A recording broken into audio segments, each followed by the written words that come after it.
Saya tidak bisa paksa sama Pak Amin. Bapak Amin harus pakai baju koko. Nah itu. Artinya saya suruh buat sekarang desainer baju misalnya 3 macam, 4 macam, 5 macam langsung selesai. Tetapi persoalannya bukan di situ. Dan pakaiannya baju yang paling bagus, tetapi kan tidak sesuai dengan jiwanya kita, tidak sesuai dengan kebiasaan kita. Pakaian adat itu pakaian adat yang menggambarkan adat istiadat. Karena yang tahu itu sebetulnya nilai-nilai itu baju adat yang digunakan itu diberikan yang sekedar memilih warna. Saya suka ungu dan saya suka kuning atau royogan. Ada nilai-nilai agama budaya.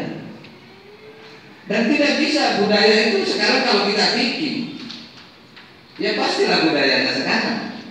Bukan yang berkembang dari masa lalunya orang-orang yang ada di masa yang berpuruk di mereka.